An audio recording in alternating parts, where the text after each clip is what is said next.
Ton bonheur ne dure jamais plus de quelques heures. Quelque chose de bien arrive, et aussitôt ton esprit repart vers quelque chose à régler, à anticiper, à surveiller. Et tu te demandes pourquoi quand même, malgré tous ces efforts. Cette satisfaction ne tient jamais dans la durée.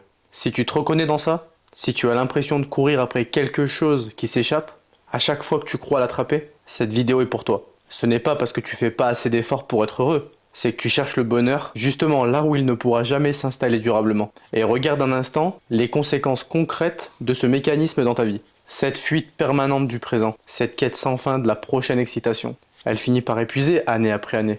Une énergie considérable, une énergie à la place que tu pourrais consacrer à des relations un peu plus profondes, à des projets qui se tiennent, ou simplement à un repos réel, plutôt qu'une agitation permanente, qui peut ressembler à du repos sans jamais vraiment l'être. Et c'est exactement cette fatigue diffuse, un peu difficile à nommer, précisément que ressentent la plupart des personnes qui sont dans ce mécanisme. Pas une fatigue liée à un effort, mais une fatigue qui vient du fait de fuir, en permanence sans jamais vraiment se poser.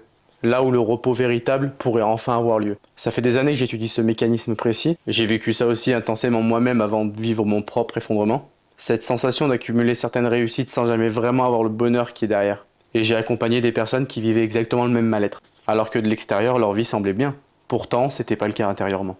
Avant d'aller plus loin, il faut que tu comprennes bien quelque chose. Ce n'est pas une théorie abstraite, réservée à des cas extrêmement graves. C'est un mécanisme que je remarque chez beaucoup de personnes aujourd'hui, qu'elles traversent de moments difficiles ou qu'elles semblent avoir une vie parfaite de l'extérieur. La forme change, le mécanisme de fond est toujours le même. Tu as déjà essayé ou on t'a déjà dit de positiver, de te raisonner ou de te répéter que finalement dans ta situation tu devrais être content de ce que tu as, mais ça ne change rien durablement, parce que c'est pas le bon levier. Tu crois que le problème c'est que tu n'arrives pas à apprécier ce que tu as, mais le problème c'est que tu fuis le seul endroit où peut exister le bonheur. Et c'est exactement ce qu'on va voir. Voilà comment on va procéder. Leçon numéro 1, pourquoi vouloir absolument lâcher prise t'empêche de le faire. Leçon numéro 2, pourquoi tu fuis activement le moment présent plutôt que de simplement l'oublier passivement. Troisième leçon, la vraie différence entre une joie qui dure et une excitation qui s'effondre aussi vite que tu l'as vécu. Quatrième leçon, comment revenir concrètement à cet endroit où le bonheur existe. Et là où on peut enfin s'y installer. Allez, on y va. Donc pourquoi vouloir lâcher prise t'en empêche? La plupart des gens pensent que pour aller mieux, il suffit juste de se débarrasser de ce qu'on n'aime pas ou de ce qui nous a fait souffrir. Mais ce que j'observe chez les personnes que j'accompagne est exactement l'inverse. Quand tu dis je veux lâcher prise sur cette angoisse, regarde précisément ce que tu viens de faire. Tu as posé ton intention en plein milieu sur cette angoisse. Tu l'as nommée, tu l'as pointée du doigt, tu lui as donné toute la place quoi. Et plus tu répètes cette intention, et plus tu la renforces. En fait, sans le vouloir, tu fais l'inverse. C'est exactement comme si je te disais à l'instant T, ne pense surtout pas à un éléphant rose. Dès que la phrase apparaît, directement tu as l'image dans ta tête qui apparaît aussi. Et plus on insiste pour ne pas y penser, et plus l'éléphant s'installe dans notre pensée, dans notre attention, confortablement. Ton désir de lâcher prise est exactement pareil. Il braque un projecteur en plein sur la chose que tu veux faire disparaître, dont tu voulais justement t'éloigner. J'ai observé ça très concrètement chez une personne que j'accompagnais.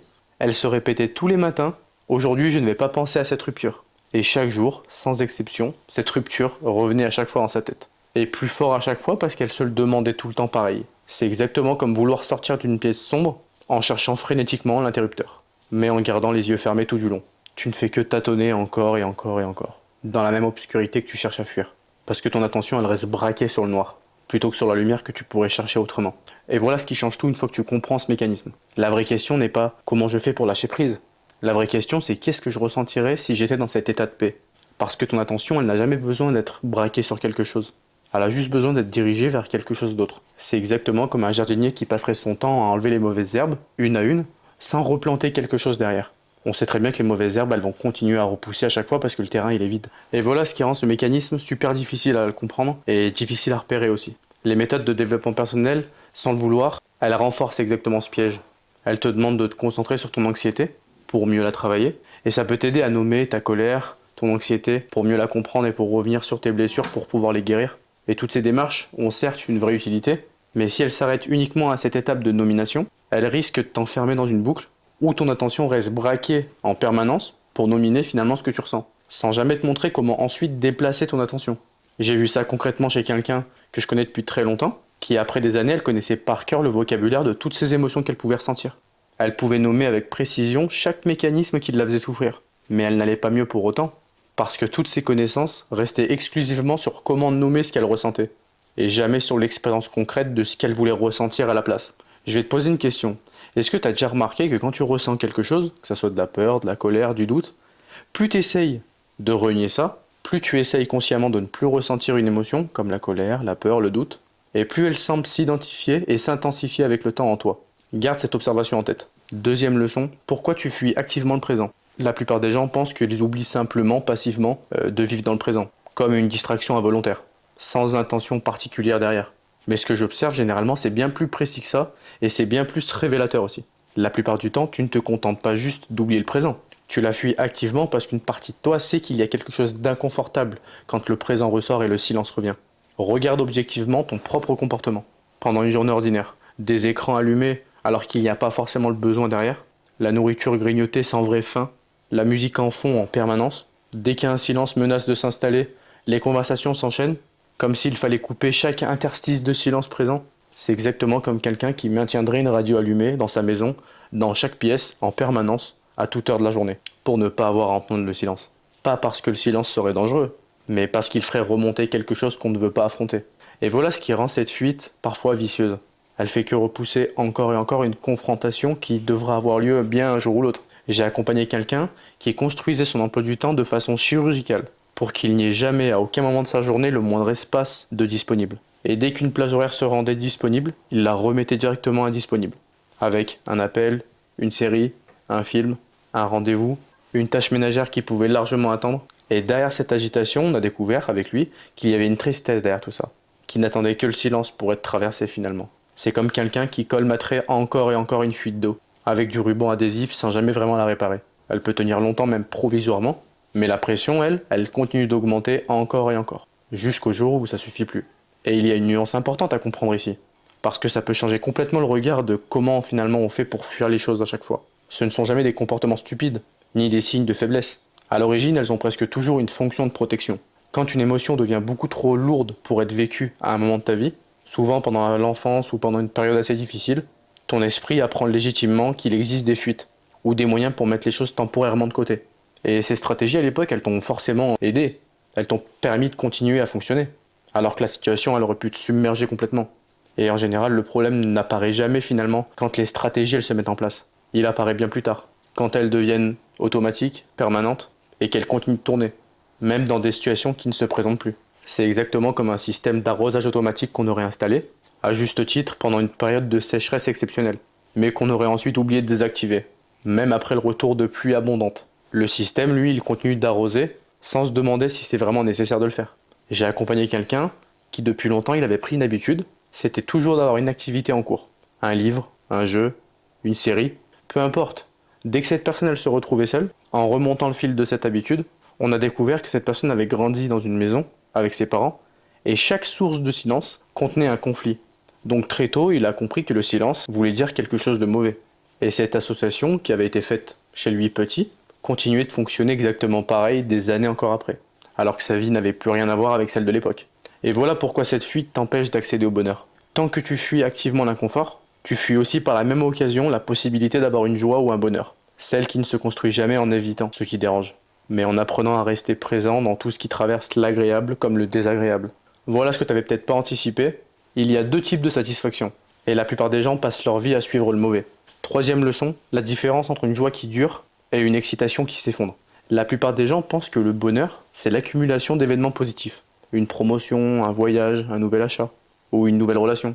Mais ce qu'on observe chez les personnes les plus épanouies de ce monde, c'est exactement l'inverse. Ces événements, généralement, qui arrivent, créent une montée d'excitation, une montée d'énergie aussi, mais ça reste bref, exactement comme un feu d'artifice. Éblouissant pendant quelques secondes, mais totalement éteint par la suite, laissant derrière lui qu'un ciel à nouveau vide. Et le besoin presque immédiat d'avoir un nouveau spectacle derrière, pour retrouver cette même intensité. La vraie joie, celle qui dure, fonctionne d'une façon complètement différente. Elle ne vient jamais d'un moment extérieur particulier, elle vient de la qualité de ta présence que tu es déjà en train de vivre. Peu importe à quel point cet instant peut sembler ordinaire, banal, sans éclat particulier, c'est exactement la même différence qu'un feu de cheminée qui chauffe lentement et durablement toute une soirée, et l'éclat d'un flash photographique durant un bref instant. On aura juste eu une légère tache aveuglante pendant un dixième de seconde, et après ça s'arrête. J'ai observé cette distinction chez deux personnes que j'ai accompagnées, à des moments différents. La première enchaînait les expériences spectaculaires, voyages, sorties, nouveaux projets, et se sentait malgré tout vide la plupart de l'année. La seconde en apparence dans une vie beaucoup plus simple, beaucoup plus routinière, mais qui rapportait une satisfaction beaucoup plus profonde, stable presque chaque jour, parce qu'elle avait appris pleinement à être présent, et dans chaque geste de sa journée. Et voilà ce qui est fascinant dans cette deuxième approche. Même une sensation en apparence totalement neutre, le contact de l'eau chaude sous une douche, le goût exact d'un repas simple, la texture d'un vêtement confortable, peut devenir, si on lui accorde, une attention pleine et particulière.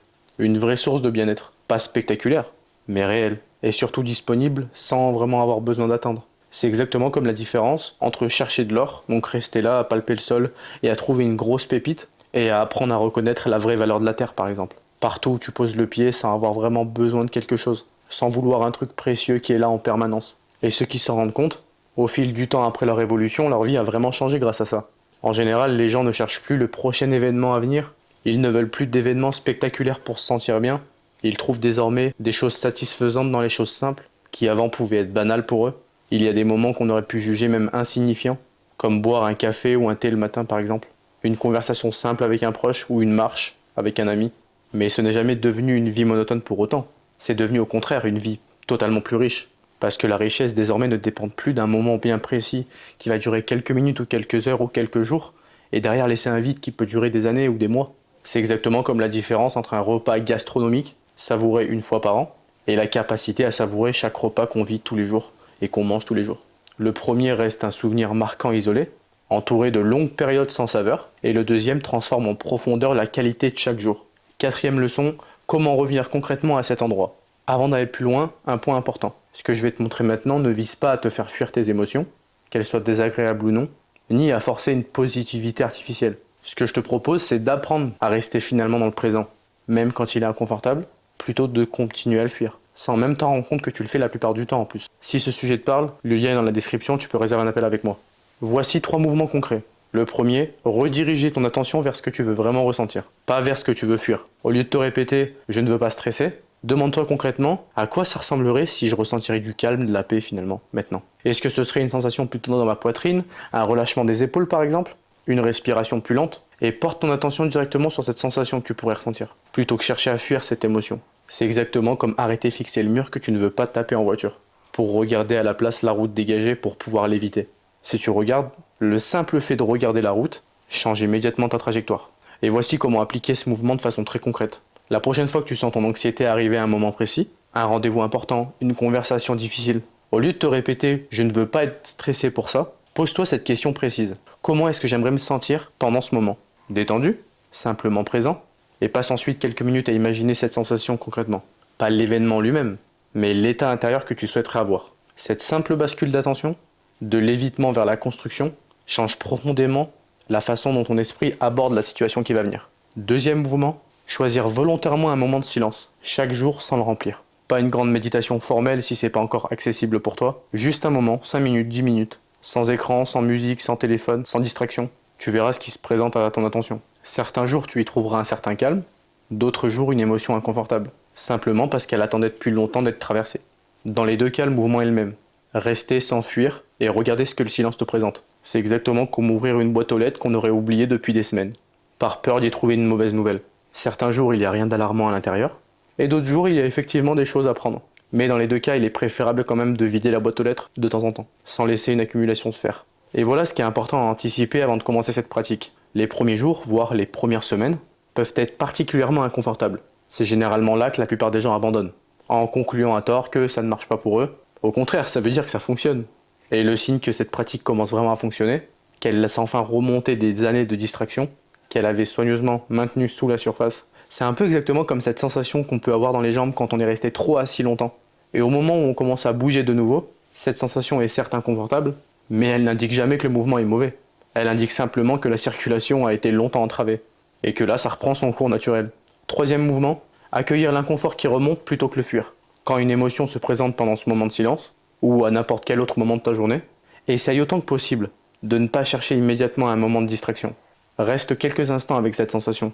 Observe où elle est précisément, juste pour la laisser être là, et la laisser être, sans non plus la repousser brutalement. C'est exactement comme accueillir un visiteur inattendu à ta porte. Tu n'es pas obligé de l'inviter à s'installer pour toujours, ni de l'ignorer complètement en fermant la porte. Tu peux simplement le laisser entrer, l'écouter un moment, et le laisser repartir naturellement, une fois qu'il a dit ce qu'il avait à dire.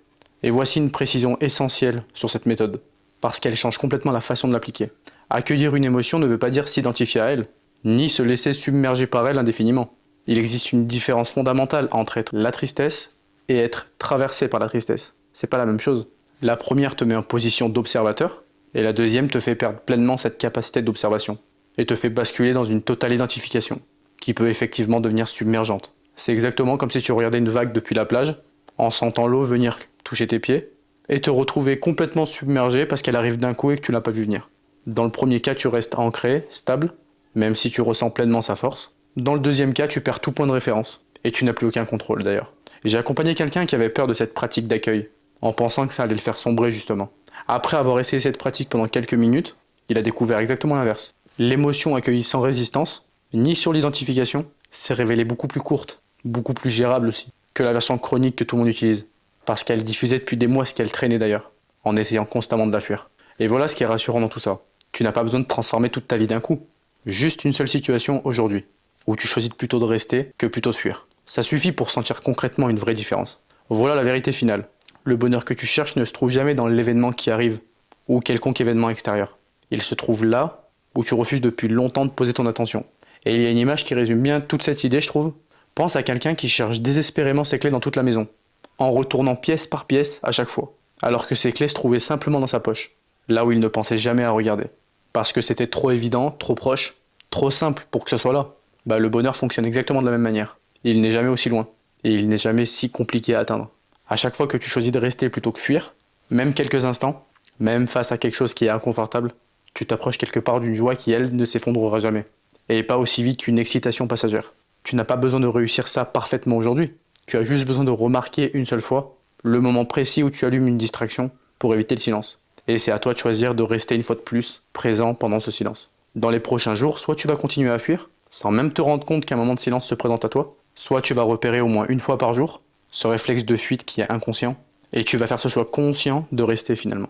En soi, les deux sont des choix, mais un seul te permet d'accéder à ce bonheur simple et stable que tu cherches depuis si longtemps, sans jamais vraiment le trouver. Et avant de fermer cette vidéo, voici un point auquel je tiens particulièrement. Ne transforme jamais cette nouvelle pratique en une nouvelle pression de plus dans ta vie. Tu n'as pas besoin de réussir à rester présent, parfaitement chaque jour. Dès le début, chaque jour, tu fuiras encore. Mais c'est normal, c'est un automatisme. Sans même t'en rendre compte, tu le feras. Et c'est jamais un échec qui va invalider tout ce qui s'est passé auparavant. C'est juste la preuve que cette habitude, elle est installée depuis très longtemps. Tu mets pas 5 minutes à transformer des années d'habitude. C'est exactement comme n'importe quel changement durable. Et c'est exactement ce que je retiens encore aujourd'hui de ma propre traversée. Je ne suis pas quelqu'un qui ressent jamais d'inconfort. Je suis quelqu'un qui reste un peu plus longtemps face à cet inconfort, plutôt que de courir immédiatement vers d'autres distractions. Et c'est précisément cette capacité à rester qui a durablement transformé ma relation au bonheur. Pas en recherchant sans cesse de nouvelles sources de distraction ou d'excitation extérieure, mais en apprenant à habiter avec ce qui était déjà là, devant moi depuis le début. Et voilà une dernière chose importante, à comprendre avant de conclure. Cette capacité à rester au lieu de fuir, elle transforme pas uniquement ta relation à toi-même, elle transforme aussi la qualité de tes relations avec les autres. Quand tu n'as plus besoin de fuir, tu deviens naturellement capable d'écouter les autres aussi. Quelqu'un qui traverse une difficulté, sans chercher immédiatement à le distraire, à le rassurer trop vite, ou vouloir qu'il passe vite à autre chose. Tu deviens capable de rester présent dans des silences qui autrefois t'auraient été insupportables pour toi. J'ai observé ce changement chez plusieurs personnes. Elles apprenaient progressivement à rester dans leur inconfort. Et plus le temps passait et plus elles développaient cette capacité à pouvoir être avec les autres et à pouvoir avoir des discussions plus sérieuses, plus profondes. Et pas en cherchant à résoudre tout maintenant, mais en étant capable de rester et de ne pas fuir. C'est exactement comme quelqu'un qui ne sait pas nager et qui voit quelqu'un d'autre dans l'eau et qu'il se met à stresser tout de suite. Et quelqu'un qui sait nager et qui peut calmement s'approcher, rester présent et aider efficacement. Justement parce qu'il n'est pas lui-même submergé par la peur de se noyer en même temps. Dans les 24 prochaines heures, choisis un moment de silence, même 5 minutes, et reste avec ce qui se présente, sans chercher immédiatement une distraction pour t'occuper. C'est un début simple mais c'est accessible. C'est exactement ce genre de premier pas qui fait que tu vas émettre de la répétition et qui va faire que tu vas avoir beaucoup plus de niveau après. Et qui va faire que tu vas transformer ta relation au bonheur.